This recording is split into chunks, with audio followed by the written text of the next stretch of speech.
कुर्सी पे बैठने वालों को जमीन की अहमियत याद रहे, सच दिखाते हैं हम। सच का सामना में आपका एक बार फिर स्वागत है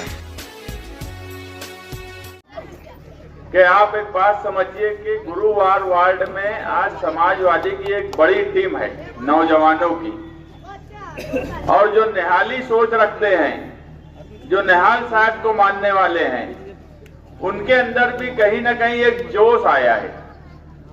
और जब नौजवानों में जोश रहे और बुजुर्गों में भी जोश आ जाए तो आप समझ लीजिए कि तब्दीली आने वाली है।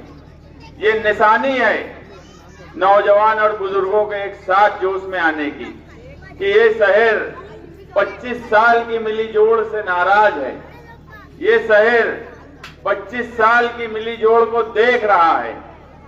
1999 से पहले गुरुवार वार्ड अपना एक दबदबा रखता था। निहाल साहब के मानने वाले, निहाल साहब के चाहने वाले गुरुवार वार्ड में बसते जरूर थे, मगर पूरे शहर की सियासी जो हवा चलती थी उस पर असरअंदाज होते थे। और 20 साल के बाद मुझे नजर आ रहा है कि गुरुवार वार्ड में वही तब्दीली और हवा चलने का मौका आ गया है। उसकी साफ वजह है कि जो दो लोग हैं गुरुवार वार्ड को जो अपना गढ़ बोलते हैं, एक हजार खोली वाले, दूसरे इस्लामाबाद वाले, इन्होंने गुरुवार वार्ड में क्या दिया?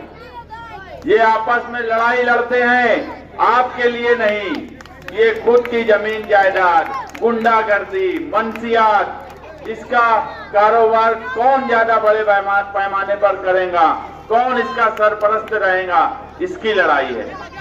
आप पूरे शहर का इलेक्शन देख लो, पूरे शहर में जाकर इलेक्शन देख लो। पुलिस डिपार्टमेंट ने यहीं पर क्यों छावनी बनाई है सैलानी चौक पर? क्या गुरुवार वार्ड के लोग गुंडे हैं?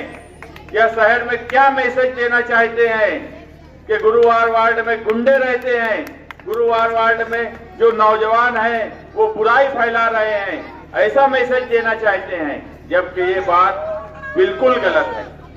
ना गुरुवार वार्ड के नौजवान गुंडे हैं, ना गुरुवार वार्ड के लोग बुराई फैलाना चाहते हैं।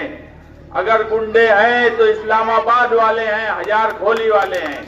अगर बुराई फैलाना चाहते हैं तो यहाँ पर इस्लामाबाद के लोग आकर और उधर से हजार खोली के लोग आकर बुराई फैलाते हैं। मैं तो हैरान रहता हूँ कि अभी पीछे सुना, मैं इससे पहले भी बोला कि इस्लामाबाद वाले एक जिस्म तो बड़ा है मगर अकल नहीं है। ये बात का फैसला मुझे इस इलेक्शन में करना पड़ा। वो बोलते हैं कि 3 घंटा मैं यहाँ खड़ा था, वो आए नहीं। अरे भैया, इलेक्शन चल रहा है, कुश्ती या दंगल नहीं है। और अगर इतनी हिम्मत है तो जाओ आपस में लड़ लो ना। वो बोलते इसका हम ऐसा करेंगे, वो बोलते इसका हम ऐसा करेंगे। ये कुछ किसी का नहीं करने वाले। मैं आज आपको बोलता हूँ पूरे इलेक्शन में ये कुछ नहीं करने वाले, सिर्फ आपका इस्तेमाल करेंगे और हो सकता है आपको लड़ा दे और जेल भिजवा दे। पुलिस की कार्रवाई गुरुवार वार्ड के नौजवानों को हो जाए। गुरुवार वार्ड के नौजवानों, खास तौर से आजाद नगर के नौजवानों, होशियार हो जाओ। ये सिर्फ मिली जोड़ है, इनकी जमीन जायदाद की लड़ाई है। ये एलानिया आकर बोलते हैं कि हमारी जमीन जायदाद की लड़ाई है, हमारी पर्सनल लड़ाई है। आप इनकी पर्सनल लड़ाई का हिस्सा मत बनिए। आपके ऊपर पुलिस केस होगा, आप जेल जाएंगे। सियासत में किसी की पर्सनल लड़ाई के लिए लोगों का इस्तेमाल नहीं किया जाता। यही निहाल साहब ने इस शहर को सिखाया है और यही सियासत में होना चाहिए। हम कभी सियासत में नौजवानों का गलत इस्तेमाल नहीं करते, ना हम कभी जमीन जायदाद के लिए किसी का गलत इस्तेमाल किए। अगर आप गुरुवार वार्ड में देखेंगे तो सबसे ज्यादा जमीन अगर किसी की है तो निहाल साहब के अदारे की है। उसके बाद तो इस पे कुछ लोगों ने गलत तरीके से कब्जा करके रखा है। वो फलाई काम के इस्तेमाल के बजाय दूसरे काम में इस्तेमाल लेते हैं। ये इस्लामाबाद और हजार खोली वाले हैं। आसिफ शेख की हालत तो ऐसी है कि मैं इससे पहले भी बोला कि एक आलिम है, आलिम अगर सियासत में आए हैं तो कोई बुरी बात नहीं है। सियासत में हर आदमी को आने का हक है। हम कभी ये नहीं बोलेंगे कि कोई आलिम है तो वो सियासत में नहीं आना चाहिए, कोई चाय बेचने वाला है तो सियासत में नहीं आना चाहिए, कोई टपरी लगाने वाला है तो सियासत में नहीं आना चाहिए, कोई बुनकर है तो सियासत में ना आए, कोई मजदूर है तो सियासत में ना आए। सियासत प्लेटफॉर्म ही ऐसा है कि वहाँ कोई भी आ सकता है और अवामी खिदमत कर सकता है। मगर 17 सालों से मुफ्ती मोहम्मद इस्माइल साहब सियासत में हैं, वो सियासत में नाकाम हो चुके हैं। आप एक बात समझिए, अगर विराट कोहली को हम बोल दें कि भैया तू फुटबॉल खेल, तो वो खेल सकता है क्या? क्योंकि वो चैंपियन जो है क्रिकेट का है। आप आलिम अच्छे हो सकते हो, उसमें राय उल्मा दे, उसमें राय भी हम नहीं देने वाले। आलिम के बारे में अच्छी और बुरी बात की राय भी शहर के उल्मा दे, हम नहीं बोलेंगे। अगर हमसे पूछा जाएगा तो हम यही बोलेंगे कि अच्छे हैं, वो उल्मा फैसला करे। मगर हम सियासत में हैं, 24 घंटा सियासत करते हैं, लोगों का काम करते हैं। तो सियासत में तो बहरहाल वो नाकाम है। इससे अगर यहाँ बैठा हुआ एक आदमी इनकार कर दे कि मुफ्ती मोहम्मद इस्माइल सियासत में नाकाम है कि नहीं है, सियासत में नाकाम है कि नहीं है, एक बार हाथ उठा के बोलो सियासत में नाकाम है कि नहीं है। जो आदमी सियासत में नाकाम है तो हम उसे सियासत की क़यादत क्यों कर दें? मैं पहले ही बोला, सियासत में आने की कोई पाबंदी नहीं है, मगर सियासत में आने के बाद अगर आप लाखों वोट लेने के बाद फिरका परस्तों को जवाब नहीं दे सकते, शहर की तामीर और तरक्की नहीं कर सकते। गुरुवार वार्ड के लोगों ने भी 2019 में एक अच्छी वोट दी थी। मुझे गुरुवार वार्ड और आजाद नगर के लोग बता दें कि 5 साल में मौजूदा एमएलए आजाद नगर में कब आए हैं? यूसुफ भाई आप बताओ कब आए हैं? आजाद नगर में आए कभी? जो आदमी लाखों की वोट ले ले और इतना बड़ा हिस्सा, गुरुवार वार्ड 50,000 वोटों का हिस्सा, वहां 5 साल झांकने नहीं आए, वो आदमी यहाँ वोट मांगने आएगा। और कुछ लोग इस्लामाबाद की सुपारी ले ले, 5 साल जो मौलाना को गाली देते रहे अपनी निजी महफिलों में स्टेज से, वो क्या वजह है कि इलेक्शन के वक्त अब उनकी हिमायत कर रहे हैं? वो आजाद नगर और गुरुवार वार्ड के लोगों को गिरवी रखना चाहते हैं। जब इनका मामला अच्छा होगा, इनको रुपया पैसा मिलेगा, तो गुरुवार वार्ड वालों को बोलेंगे मुफ्ती साहब को वोट दे दो। जब इनके ताल्लुकात खराब होंगे तो मुफ्ती साहब को गाली देंगे। हमने सियासत में साथ में भी रहे, 19 में मुखालिफ भी रहे, ना कभी निजी महफिल में गाली दिए, ना ही कभी स्टेज से, ना ही कभी किसी चैनल में हमने बुरा भला बोला। हमने ये जरूर बोला कि यह आदमी सियासी तौर पे बिल्कुल नाकाम है। तारीख में मैं इससे कमजोर उम्मीदवार नहीं देखा हूँ एमएलए के तौर पर लड़ने वाला। इतना कमजोर उम्मीदवार जिसकी सियासी ताकत ही नहीं बची, ऐसे उम्मीदवार को आप वोट देंगे तो आपकी वोट जाय होने वाली है। आज शहर में एक तब्दीली की लहर है, यहाँ बुजुर्ग हजरात बैठे हैं, आप लोग समझाइए, पूरा शहर का दौरा कीजिए। आप रजापुरा जाइए, गोल्डन नगर जाइए, आयशा नगर जाइए, निहाल नगर जाइए, इस्लामपुरा जाइए, नयापुरा जाइए, इस्लामाबाद जाइए, रसूलपुरा जाइए, आप तमाम हिस्से में जाइए। सिर्फ 4 दिन इलेक्शन के बचे हैं। अगर आपको कहीं से लगता है कि मौजूदा एमएलए इलेक्शन लड़ भी पा रहे हैं, तो उसके बाद आप मेरे पास 2 लोग आकर बोलो कि हमको लग रहा है ये हिस्से में मौजूदा एमएलए इलेक्शन लड़ पा रहे हैं। बिल्कुल कमजोर क़यादत हो चुकी है, बिल्कुल कमजोर इलेक्शन हो चुका है उनका। आज जो है, अगर गुंडागर्दी बढ़ी है, बुराई बढ़ी है, आसिफ शेख के खानवादे से बढ़ी है, तो उस खानवादे से अगर इस शहर में कोई लड़ सकता है तो सिर्फ न्यायालय और समाजवादी के लोग लड़ सकते हैं। उसके अलावा किसी में दम नहीं है। जो अपने आप को बड़ा दबंग बोलते हैं, उनसे ज्यादा बुज़दिल नहीं है।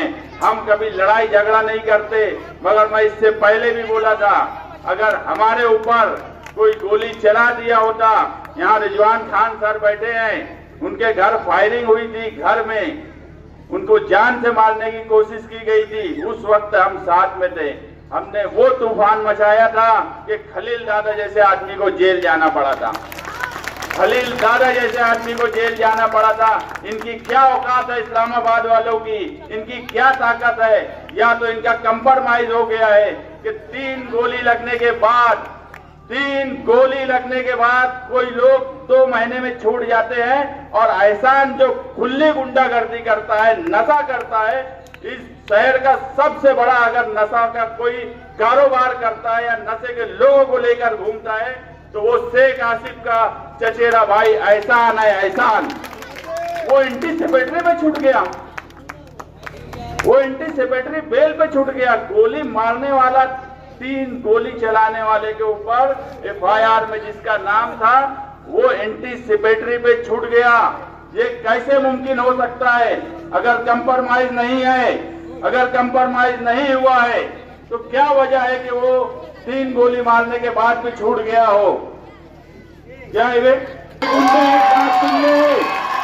इस शहर में अगर ये यहाँ आके हरामखोरी करेंगे तो उनको जवाब देना भी आएगा। हमको एक ही नारा सिखाया गया है निहाल साहब से, हम किसी के ऊपर जाते नहीं, मगर एक, आप लोग बैठिए उधर जावेद, हमको मगर एक ही नारा सिखाया गया है कि हमसे जो टकराएगा उससे हम टकराएंगे। एक बार ये नारा आप लगाइए, हमसे जो टकराएगा, हमसे जो टकराएगा। मैं ये बोल रहा था कि इस शहर का सबसे बदमाश, सबसे नशा और रसिया बेचने वाला, नशा करने वाला एहसान, अगर उसके ऊपर FIR हुई तो क्या वजह बनी कि वो एंटीसिपेटरी में छूट गया, उसको जेल नहीं जाना पड़ा? क्या वजह बनी? मुझे सिर्फ इतनी बात आप बताओ। या तो इनका कंप्रोमाइज है या फिर इनकी कोई ताकत नहीं है।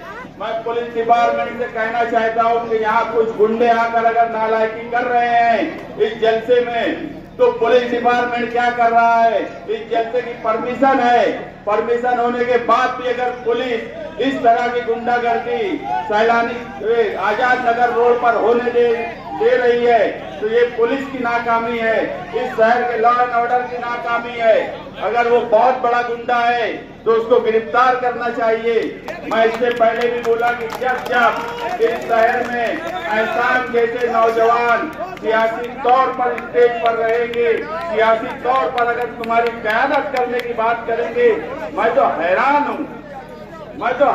हूँ कि शेख आसिफ ऐसे शख्स से गुरुवार वार्ड में तकरीर करवाता है, ऐसे शख्स से गुरुवार वार्ड में तकरीर करवाता है और क़यादत करने की बात बोलते हैं।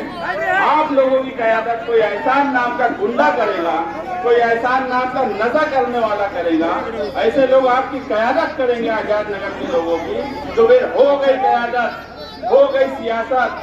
आप एक बात समझिए, इस शहर में अगर शेख आसिफ के खानवादे का कोई मुकाबला कर सकता है तो वो सिर्फ और सिर्फ निहाली और समाजवादी के लोग हैं, उसके अलावा कोई नहीं कर सकता। जो लोग किसी को जेल भेजने की ताकत नहीं रखते, आपकी उम्मीदवार शान हिंद एक पढ़ी लिखी उम्मीदवार है, MBA है, LLB है, ग्रेजुएट पॉलिटिक्स से ग्रेजुएट है।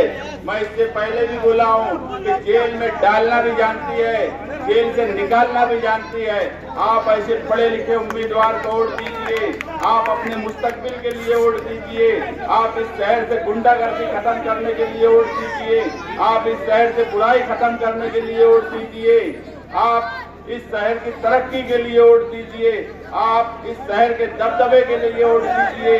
शहर में तब्दीली का माहौल है, माहौल बदल रहा है, आप उस माहौल का हिस्सा बनिए।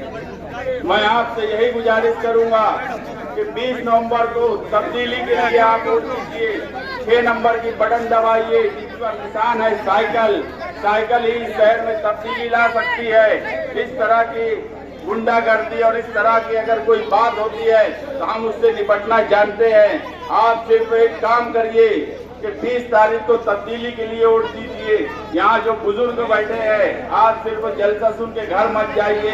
इलेक्शन का 4 दिन बाकी है। अपने रिश्तेदारों को, आपकी जहाँ लड़की गई है, बहन गई है, उन रिश्तेदारों को जाकर बोलिए कि तब्दीली क्यों जरूरी है। माँ बहनों को बोलिए, जो माए बहनें सुन रही हैं, मैं उनसे भी कहूँगा कि आपको इस हिस्से के लोगों को, आजाद नगर के लोगों को जाकर नदी के उस पार अगर नंबर लगाना पड़ रहा है, रात भर वहाँ नंबर लगाना पड़ रहा है, तो इसकी इजाजत हमारा जमीर नहीं देता। यहाँ बैठा हुआ कोई भी आदमी ये नहीं बोल सकता कि इसकी इजाजत हम देंगे। आपको दूसरी बात बता दूं कि आपकी उम्मीदवार, मालेगांव सेंट्रल की उम्मीदवार, आज आउटर में अगर उद्धव ठाकरे ने इंडिया अलायंस का जलसा लिया दादा भूसे के खिलाफ, अगर 2 उम्मीदवार और हैं, आसिफ शेख और मुफ्ती इस्माइल, तो मुझे पता है आसिफ शेख और मुफ्ती इस्माइल आउटर में दादा जैसे फिरका परस्त के खिलाफ इलेक्शन लड़ने गए क्या? तुम्हारी उम्मीदवार आज उद्धव ठाकरे के स्टेज पर दादा भूसे के खिलाफ इलेक्शन लड़ने गई। ये तुम्हारी कामयाबी है, ये तुम्हारा दबदबा है। हम इलेक्शन सिर्फ सेंट्रल में उम्मीदवारी कर रहे हैं, मगर हम कोशिश कर रहे हैं कि दादा भूसे आउटर में हारे, क्योंकि इस शहर की बर्बादी के जिम्मेदार 3 लोग हैं। आप हमेशा ध्यान रखना, सबसे बड़ा जिम्मेदार अगर कोई है तो दादा भूसे है, उसके बाद मौजूदा एमएलए हैं, उसके बाद शेख आसिफ है। इन तीनों लोगों ने, इसमें से मौजूदा एमएलए और साबिक एमएलए ने हमेशा दादा भूसे को ताकत पहुंचाने का काम किया। हम ही वाहिद है जब कभी दादा भूसे के साथ नहीं गए और आज खुल्लम खुल्ला आउटर में जाकर दादा भूसे के खिलाफ इलेक्शन लड़ रहे हैं। मैं आप लोगों से गुजारिश करूंगा कि पढ़ी लिखी उम्मीदवार को वोट दीजिए और इस शहर में तब्दीली लाइए। इतना ही बोलकर मैं अपनी बात खत्म करता हूं। शुक्रिया, शुक्रिया, शुक्रिया।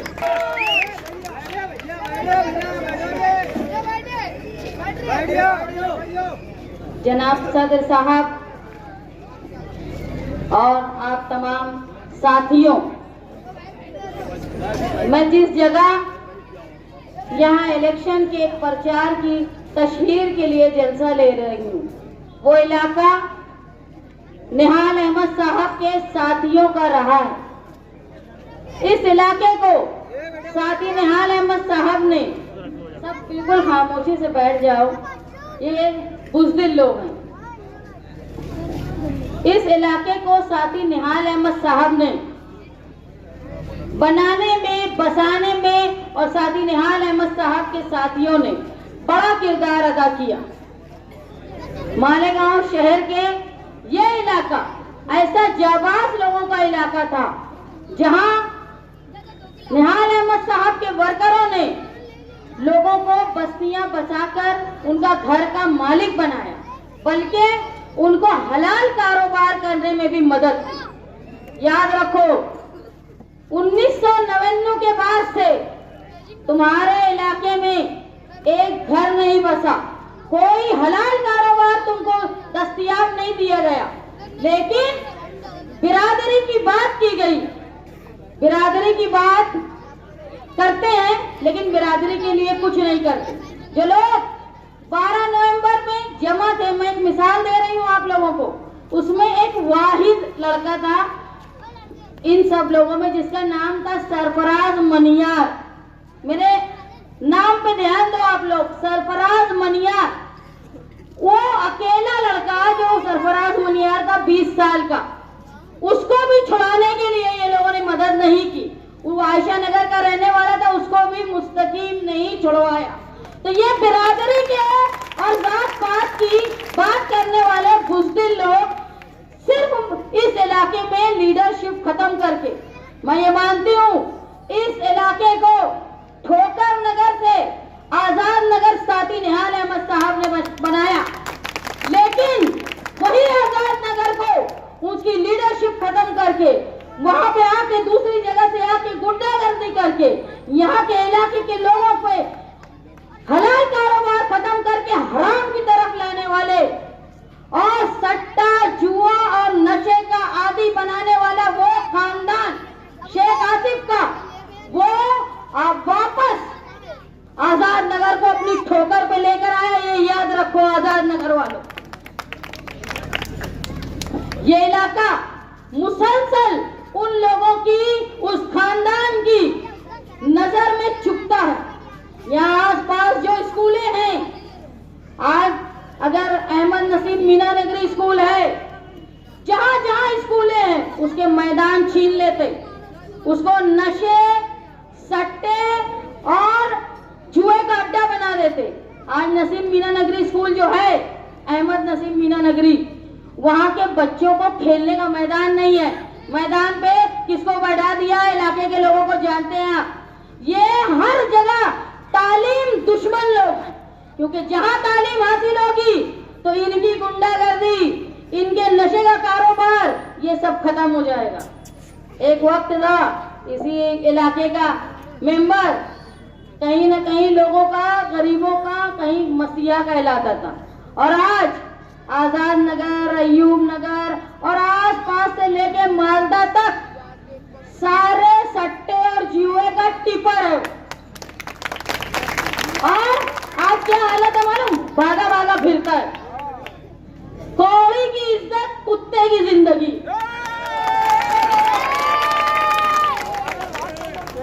जहां लोग अपने मकसद से, इंसाफ, खिदमत से हटके बात करेंगे, वहां यही नौबत आएगी।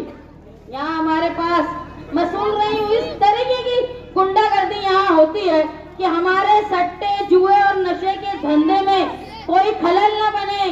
बिरादरी की बात करने वाले अब्दुल रहीम पुकारे वाले साहब यहाँ बैठे हैं, उनके भाई अब्दुल्ला पर 2 बार हमला हुआ, और किसने किया? ये गैर कानूनी कारोबार करने वालों। जब बिरादरी नहीं याद आई, जहां धंधे की बात आए वहां बिरादरी याद नहीं आती। मैं आज स्टेज पे गई थी जहां उद्धव ठाकरे साहब आए थे। वो स्टेज पे तमाम महागठबंधन, इंडिया अलायंस के लोगों को बुलाया गया था, और मैं समाजवादियों को बता दूं, जितने उम्मीदवार मालेगांव में हैं उसमें वाहिद मुझे इंडिया अलायंस का मानकर उन्होंने बुलाया, और मैं ही थी जिसने दादा भूसे के खिलाफ जाकर वहां पर अपनी बात रखी और अपनी हाजिरी दर्ज करवाई। आपको कल मुस्तकीम ने सुनाया एक न्यूज, इंडिया अलायंस और जो सामने है एनडीए, जहां पे अजीत पवार, एकनाथ शिंदे और बीजेपी का गठबंधन है, उन्होंने 244 सीटें पूरे महाराष्ट्र में, 288 सीट है, लेकिन 287 सीट पर उम्मीदवार दिया, और मालेगांव की सीट जो अजीत पवार के खेमे को दी गई थी, यहाँ उम्मीदवार नहीं दिया। क्यों नहीं दिया? कि इनका उम्मीदवार शेख आसिफ शेख रशीद है, ये बीजेपी के दलालों का उम्मीदवार है। याद रखो, हम वो हैं जहां 1,96,000 वोट दिलवाकर हमने इंडिया अलायंस की ताई को भारी अक्सरियत से, जहां वो पीछे जा रही थी, वहां से हमने चुन के ला के दिया। तो ये ऐसे दलाल लोग जो अजीत पवार के इशारे में काम कर रहे हैं, और एक सबूत और है, नसीम राकेल वाले जो इनका इलेक्शन लड़ रहे हैं रिक्शा का, वो उस तरफ दादा भूसे का इलेक्शन लड़ रहे हैं। ये जान लो, आप लोग मालूम कर लो, ये बिल्कुल बीजेपी की दलाली करने वाले लोग। जाके पूछ लो, जहां वहां पे दादा भूसे का इलेक्शन लड़ रहे हैं, यहाँ पे आकर शेख आसिफ का इलेक्शन लड़ रहे हैं। वैसे ही दयाने में लुकमान ठेकेदार, इनकी पार्टी के मेंबर, शेख आसिफ की पार्टी का मेंबर थी उनकी वालदा, यहाँ आके रिक्शे का काम कर रहे, वहां जाके दादा भूसे की दलाली कर रहे। ये बीजेपी के दलाल हैं, ये मान लो। अगर इनको ताकत पहुंची न शहर के बल्कि पूरे महाराष्ट्र के मस्जिद, मदरसे और हमारी अकलियत खतरे में होगी। इसलिए जो साजिश की गई है मुसलमानों को मालेगांव के तोड़ने के लिए, उसके आप लोग समझो और कहीं इसका हिस्सा मत बनो। ये लोग अपने रोजगार और फायदे के लिए लोगों को इस्तेमाल करते हैं। देखो, गिट्टी कारखाने वाले, प्लास्टिक कारखाने वालों के बारे में सब जानते होंगे। हर महीना 20,000 रुपये की तोड़ी हफ्ता लेता था हाजी साहब, इनके भाई। इलेक्शन तक सब सही चल रहा था पावर बिल की चोरी के लिए, और जैसे ही इलेक्शन करीब आया, सबको 20-20 लाख की इन्होंने नोटिस भेज दी। कलीम राकेल वाले 1 महीने से जेल में है। इन्होंने फंसाया प्लास्टिक वालों को ताकि इलेक्शन के वक्त वो डरे रहे। ये बिरादरी की बात करते, ये बिरादरी को नोचने वाले दीमक लोग हैं, ये याद रखो। ना तुम्हारे इलाके में कोई स्कूल बनने दिए, बल्कि जो स्कूल साथी निहाल अहमद साहब ने बनवाए, उसको आज ये लोग नुकसान पहुंचाने की कोशिश करते हैं। बताओ, कौन कौन बच्चे पढ़ते हैं वहाँ पे? हमारे घर के बच्चे आके, कहाँ के बच्चे? तुम्हारे इलाके के बच्चे पढ़ते हैं, तुम्हारे घरों के बच्चे पढ़ते हैं। लेकिन ये नहीं चाहते कि यहाँ कोई पढ़ा लिखा और समझदार हो जाए, वरना इनकी गुंडागर्दी, इनके नशे और सट्टे का धंधा, ये सब तबाह हो जाएगा।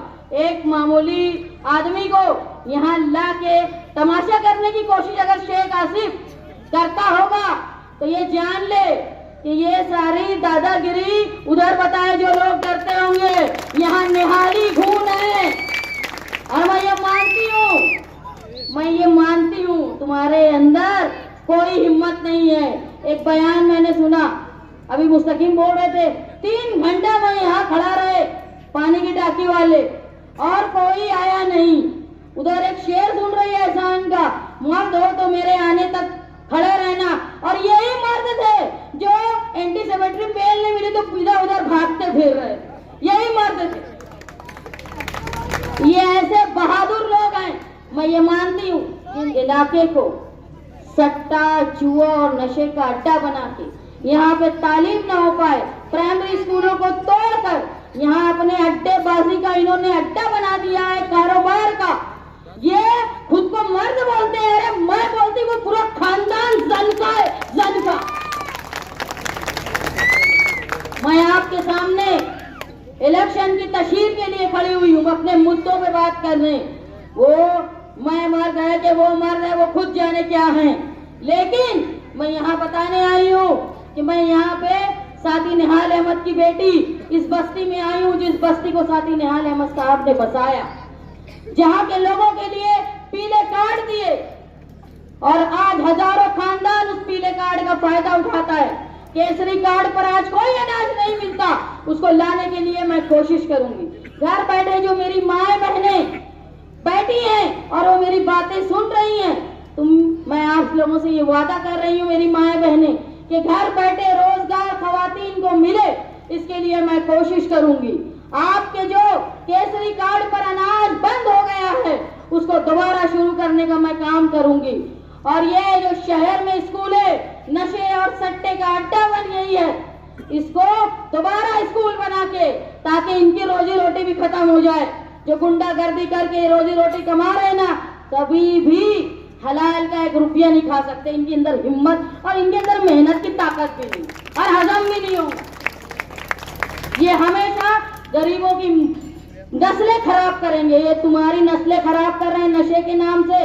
आज मैं यहाँ थी, बच्चियों को देखा मैंने, मुझे देख के मुस्कुरा रही। तुम सोचो ये बच्चियां जो यहाँ खड़ी हैं, अगर इसी तरह नशे का जाल इस शहर में तुम्हारे इलाके में फैल रहा है, तो ये बच्चियां जो आज सड़कों पे इज्जत से हिफाजत से खड़ी हैं, क्या इनका मुस्तकबिल हिफाजत से इज्जत से रहेगा क्या? ये माए बहनें और बुजुर्ग नौजवान ये सोचे कि ये तुम्हारी नस्लों में न सिर्फ जवान मर्दों को बल्कि औरतों की इज्जत भी खतरे में डाल रहे हैं। ये बुज़दिल लोग यहाँ तमाशा करने आए थे, ये क्या समझते हैं कि हम वो पानी की टाकी वाले बुज़दिल हैं? अरे मैं उठ के एक तमाशा मारूंगी ऐसे इंसान।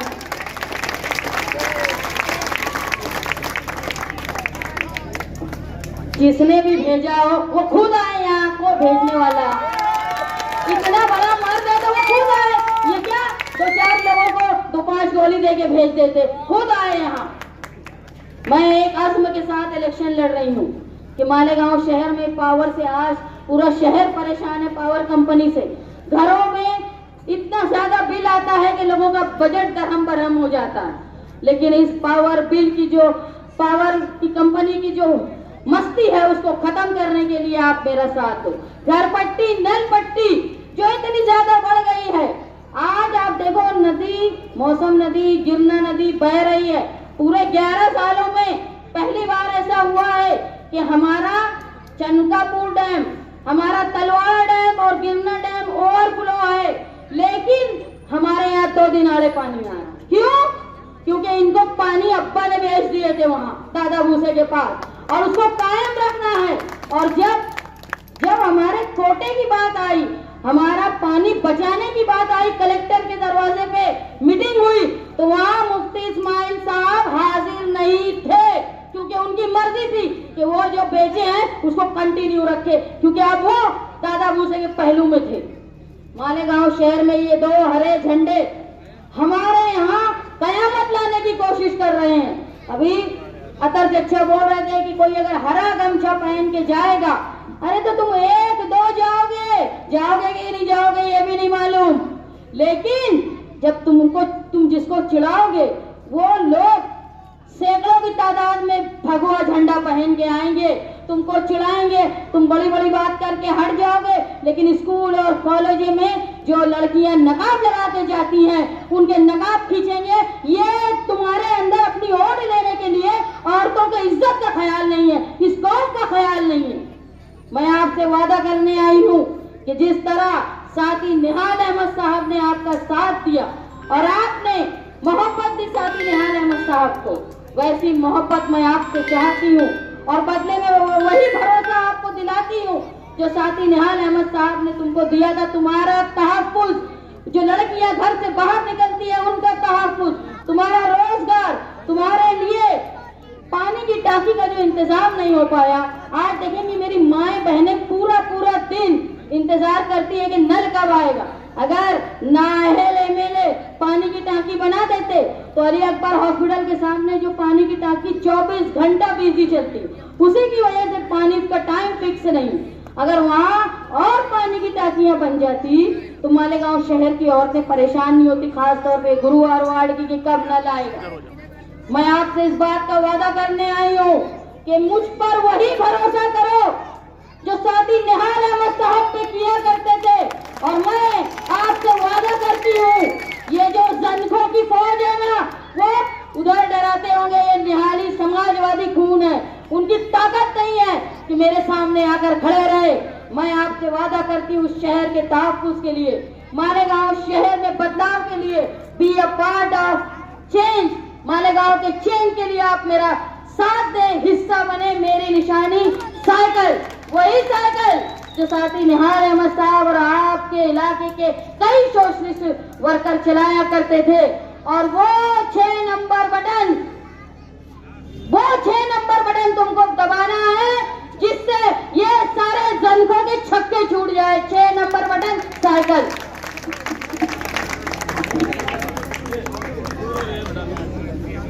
के बाद अगर ऐसे नशेड़ी लोग हमारे जलसे में आके भांगड़ करेंगे और पुलिस यहाँ नहीं रहेंगी, तो हमारा हमेशा से यही नारा रहा है कि हमसे जो टकराएगा हम उससे टकराएंगे। इस नारे के साथ अभी आजाद नगर पुलिस स्टेशन चलना है उनकी शिकायत करने।